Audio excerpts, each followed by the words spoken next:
you're dealing with a really serious issue in American economic realities today. So tell us about the film, which has to do with the housing market, really, but really gets at some much deeper issues.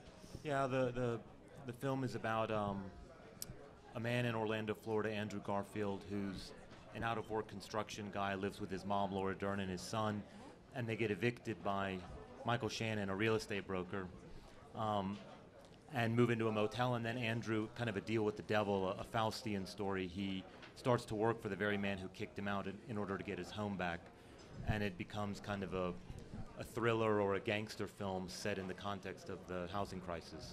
Which I think is such it's kind of a genius approach, I have to say. It's like we have all been reading about, for a couple of years already, right, about people being evicted from their homes and, Fannie Mae and mortgage companies basically not even paying attention, just taking homes away from people without really thinking very hard about what is behind that and sort of how you undermine an entire social fabric, really, when you do that.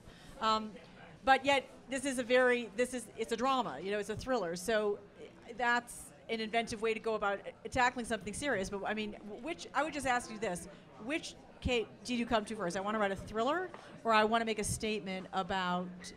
I want to use this vehicle to make a statement about our economic, I was curious dysfunctions. I was curious about what was happening, and when I do a lot of research, so when I went to Florida, I was struck by a lot of things. I was struck by middle-class families, very normal, average families living in motels with their kids and sending their kids to school on buses. I was in the rocket dockets, the foreclosure courts where you would lose your home in 60 seconds flat. But then next to that, what is that, by the way? I'm sorry, I don't know. The rocket dockets are foreclosure courts where in 60 seconds your fate would be determined because there's 40,000 people behind you with the same situation, and no one has time to think or go into the facts. You just get evicted because an attorney from the bank is more powerful. There's fraud, robo-signing, a lot of corruption and fraud. And the corruption that I found was so overwhelming. And in Florida, I came to learn that every real estate broker carries a gun. And when I showed the photo to my friends, they said, "Are you making a movie about a detective or about gangsters?" And I realized, my God, I'm making Michael a movie. Shannon knows something about. So I realized I'm making a movie about gangsters and thrillers set in that context. Right. And they were both.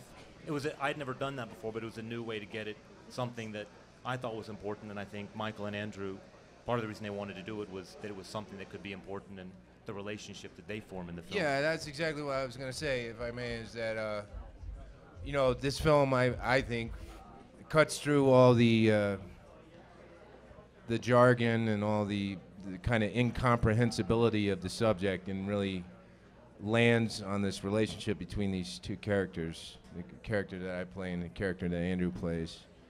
And I think because of that, it really humanizes the issue so that you really see a more personal aspect of it, and it becomes a lot more understandable.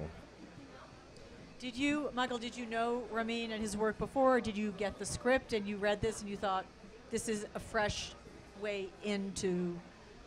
Yeah, I met Ramin in Venice, at the Venice Film Festival. I was there with a Werner Herzog movie called My Son, What Have You Done? And Ramin was on the jury, I believe, that year.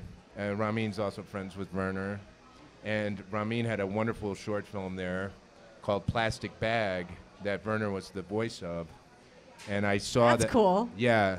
It's basically about a plastic bag trying to find this giant island of plastic in the middle of the ocean to be reunited with its plastic family. It's really an incredible movie. So anyway, the second I saw that... next, and he's going to play Aquaman. I want to Yeah, see that. Aquaman versus Plastic Bag. It's Shannon versus Herzog in a whole new film. Yeah. I've just revealed my next project. It's going to be a big blockbuster. We're gonna get there, Ramin. Just wait.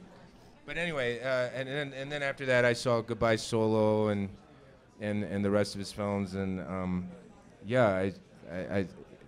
he's up there with Jeff Nichols and Liza Johnson, people that I think the new great wave of directors that could probably take us to that place that everybody talks about, 70s cinema, and how that was kind of an apex, and are we ever going to get back to that height and or height? And I think Ramin is in that school.